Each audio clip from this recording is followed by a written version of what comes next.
ఓం మహాగణాధిపతయే నమ. ఓం గురుభ్యో నమ. ఓం శ్రీమాత్రే నమ.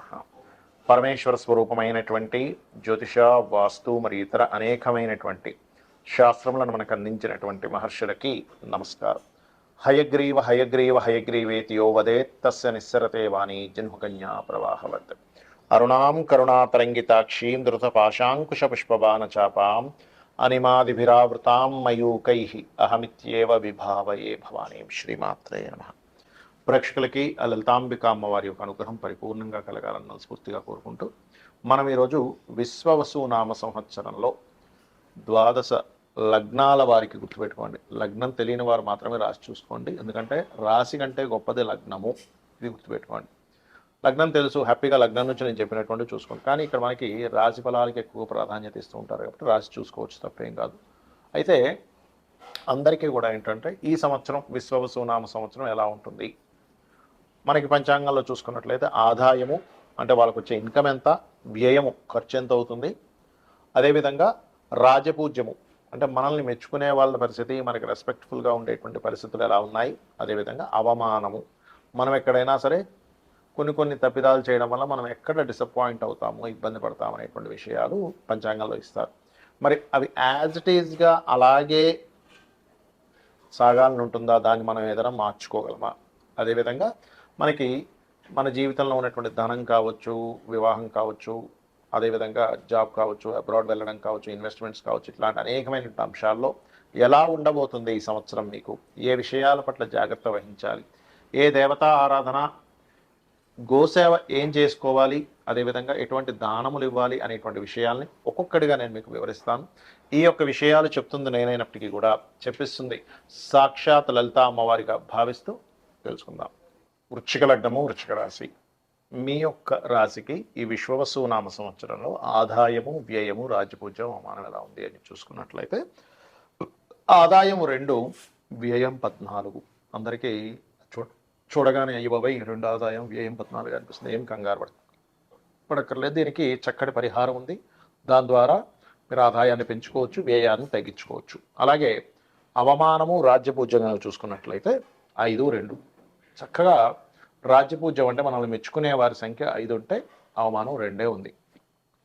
కాబట్టి ముందుగా మనం ఆదాయం పెంచుకోవాలంటే ఏం చేయాలి, అసలు ఆదాయం తక్కువగా ఎందుకు చూపిస్తుంది, వ్యయం ఎక్కువగా ఎందుకు చూపిస్తుంది అంటే మనకి 2వ స్థానం చూస్తాం ఎప్పుడు కూడా. ఈ వృశ్చిక లగ్నానికి 2వ స్థానం మీద శని దృష్టి ఉంది. పంచమంలో మీనంలోకి ఎంటర్ అయిన శని తన దశమ దృష్టితో 2వ స్థానాన్ని చూస్తున్నాడు. అందుకని ఆదాయం తక్కువ, వ్యయం ఎక్కువగా చూపిస్తుంది. మరి దీన్ని ఎట్లాగండి అంటే ఇక్కడ మనం ఏమీ కంగారు పడక్కర్లేదు. ఎందుకంటే మే 15వ తేదీ నుంచి మీకు సప్తమంలో ఉండే గురువు అష్టమంలోకి మారి 2వ స్థానాన్ని చూస్తున్నాడు. అంటే గురువు యొక్క ఆస్పెక్ట్ కూడా ఉంది కాబట్టి మీరు కనుక దీన్ని దృష్టిలో పెట్టుకోకుండా, దీని గురించి ఆలోచించకుండా మీరు కనుక కష్టపడగలిగితే ఖచ్చితంగా ధనయోగం ఉంది అని చూపిస్తుంది. అలాగే ఎటువంటి వాటిల్లో మీకు గనక మీ జన్మజాతకంలో వ్యాపార యోగాలు ఉన్నాయని అనుకున్నట్లయితే అది ఏ వ్యాపారం ద్వారా ధనం వస్తుందో చూసుకొని మిథున రాశిలో ఎంటర్ అయిన గురువు వ్యాపార మూలకంగానే ధనాన్ని ఇస్తాడు. మరి ఈ వ్యయాన్ని తగ్గించుకోవాలి అంటే శని దృష్టికి సంబంధించిన డబుల్ ట్రాన్సిట్ అంటారు యాక్చువల్గా. దీన్ని డబుల్ ట్రాన్సిట్ ఉన్నప్పుడు సర్వసాధారణంగా ఏంటంటే దానికి సంబంధించిన విషయం ఫలకృతం అవుతుంది కూడా. కాకపోతే ఎంతైనా కూడా ఈ వ్యయం అసలు ఏ రూపంలో వస్తుంది మీకు, 1, 3, 4 అధిపతి శని వృశ్చికం వారికి. సో 3, 4 అధిపతి కాబట్టి ఈ 4వ స్థానంలో ఒక రాహువు కూడా వస్తున్నాడు కాబట్టి కొన్నిసార్లు చూడండి, కొంతమంది రియల్ ఎస్టేట్ రంగాల్లో వారు చేస్తూ ఉంటారు. ఎవరితో భూమి మేము కొనుక్కుంటామని చెప్పి ఒక 5 లక్షలు, 10 లక్షలు, 20 లక్షలు అడ్వాన్స్ ఇచ్చేస్తారు. 1 కోటి రూపాయల భూమి అయితే దానికి ఇంత టైం అని పెట్టుకుంటారు, దానికి ఒక అగ్రిమెంట్ రాసుకుంటారు. ఈ 3 నెలల్లో టైం పెట్టుకున్నప్పుడు ఇంకొక పర్సన్ని, కొనుక్కునే పర్సన్ని జాగ్రత్తగా మార్కెట్లో క్రియేట్ చేసుకొని వాళ్ళకి అమ్మిపించి మధ్యలో ఉండేటువంటి కమిషన్ వీళ్ళు క్యాష్ చేసుకుంటారు. అది ఒక బిజినెస్ స్ట్రాటజీ రియల్ ఎస్టేట్లో ఉండే వాళ్ళకి. అట్లాగే వాళ్ళ వృత్తి ఆ రకంగా చేయాలి. కాబట్టి ఈ టైం పెట్టుకునే విషయంలోని మార్కెట్ని అంచనా సరిగ్గా వేయకపోయినా, టైము సరిగ్గా పెట్టుకోకపోయినా ఇక్కడ ఏమవుతుందంటే ఇక్కడ చెప్పిన సమయానికి పర్సన్ దొరకకపోవడం వల్ల పెట్టినటువంటి ఇన్వెస్ట్మెంట్ వెనక్కి రాదు. ఒకసారి వాళ్ళు ఏం రాసుకుంటారంటే అగ్రిమెంట్లో మీరు కనుక 3 నెలల్లో మీరు తీసుకోకపోతే ఈ డబ్బులు వెనక్కి రావని రాసుకుంటారు. కాబట్టి ఇటువంటి విషయాల్లో వృశ్చిక లగ్నం వారు చాలా జాగ్రత్తగా ఉండాలి. ఎందుకంటే వృశ్చికం అనేటువంటిది భూమికి సంబంధించిన రాశి భూమికి సంబంధించిన లగ్నం ఇది. వృశ్చిక రాశిలో కుజుడు ఉంటే మంచి భూములు ఉంటాయి అందుకు ఎవరికైనా. వృశ్చిక రాశిలో శుభగ్రహాలు ఉంటే వాటి ద్వారా డబ్బులు వస్తాయి భూముల ద్వారా. కాబట్టి ఈ విషయంలో జాగ్రత్తగా ఉండాలి. మరి రాజ్యపూజ అవమానం అయితే చక్కగా వృశ్చికం వారికి 5-2 ఉంది. దీని గురించి ఏమి టెన్షన్ పడాల్సిన అవసరం లేదు. ఇక మిగతా అంశాలు కనుక చూసుకున్నట్లయితే మీకు ముఖ్యంగా మొదటి 3 నెలలు విశ్వవసువు నామ సంవత్సరంలో 3 నెలలు కొంచెం లాంగ్ జర్నీ చేసేటప్పుడు తండ్రి గారి ఆరోగ్య విషయంలోనే పెద్ద మొత్తంలో బ్యాంక్ నుంచి మనీ ట్రాన్స్ఫర్ చేసే విషయాల్లో కొంత జాగ్రత్తగా ఉండండి. వాహనాల మీద వెళ్ళేటప్పుడు కూడా 4వ స్థానంలో రాహు ఉన్నాడు కాబట్టి ఈ సంవత్సరం విశ్వవసువు నామ సంవత్సరంలో కొంత వాహనం మీద వెళ్ళేటప్పుడు కొంత జాగ్రత్త పడాలి. అలాగే మరొక విషయం ఏంటంటే సంతాన సంబంధించిన విషయంలో కొంత స్ట్రెస్ ఉంటుంది. రాజకీయ నాయకులు కొంత స్ట్రెస్ అనేది పెరుగుతుంది వృశ్చికం వారికి. అదేవిధంగా ఉద్యోగ అవకాశాలు చూసుకున్నట్లయితే మే తర్వాత నుంచి ఉద్యోగంలో మార్పులు చూపిస్తున్నాయి. విదేశాలకు వెళ్ళి చదువుకోవాలనేటువంటి ప్రయత్నం మాత్రం ఖచ్చితంగా ఫలిస్తుంది. అందులో ఎటువంటి సందేహం లేదు. యానిమేషన్, ఇంటీరియర్ రిలేటెడ్ సంబంధించిన, క్రియేటివ్ రిలేటెడ్ సంబంధించిన విద్యలు నేర్చుకోవాలనుకునేటువంటి వారికి చాలా చక్కటి ఫలితం ఇస్తుంది. అలాగే వివాహం కోసం చేసే ప్రయత్నాలకు సంబంధించినటువంటి విషయంలో గమనించుకున్నట్లయితే కొంత ఆలస్యం, అంటే ఎవరైనా ఇష్టపడిన వారిని వివాహం చేసుకోవాలనే ప్రయత్నం వల్ల కొంత స్ట్రెస్ ఉండడం ఇట్లాంటివి ఏర్పడతాయి.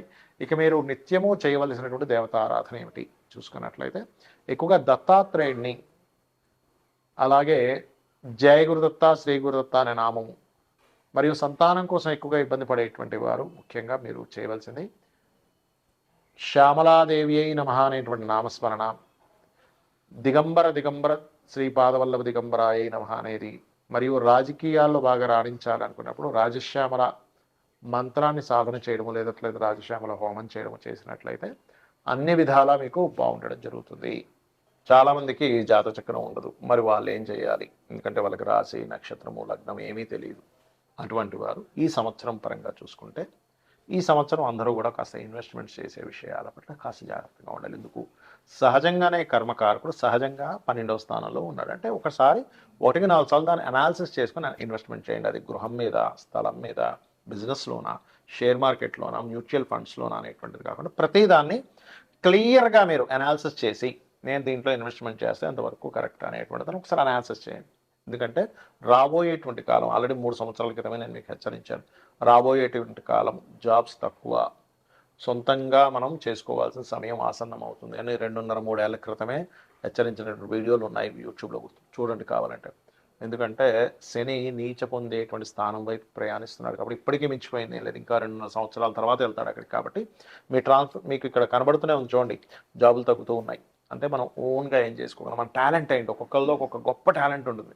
ఒక వ్యక్తికి మ్యూజిక్ వస్తే ఇంకో వ్యక్తికి చెస్ ఆడడం బాగా రావచ్చు, అందులో టీచింగ్ వెళ్ళొచ్చు. లేదా ఒక వ్యక్తి మంచి ఫుడ్, ఒక వ్యక్తి మంచి క్రియేటివిటీ పర్సన్ అయి ఉంటాడు, ఇంకో వ్యక్తి మంచి ఫైనాన్షియల్ గైడింగ్ ఇచ్చే వ్యక్తి అయి ఉంటాడు. మీలో ఉండేటువంటి టాలెంట్ ఫస్ట్ మీరు గుర్తించి ఈ వైపు మార్గాన్ని ఫస్ట్ ఎంచుకోండి. అలాగే ఎవరికైనా సరే మనకి జాతచక్రం లేదు, మాకు తెలియదండి, మాది ఏలినాడు శని నడుస్తుందో, అర్ధాష్టమ శని నడుస్తుందో, అష్టమ శని నడుస్తుందో తెలియదు అనుకునేటువంటి వారికి ఒకటే చెప్తా, నిత్యము ఉదయము సాయంత్రము అమ్మవారికి దీపారాధన లేదా మీ ఇష్టదైవానికి దీపారాధన, పంచోపచార పూజ చేయండి. అంటే గంధము, పుష్పము, ధూపము, దీపము, నైవేద్యం.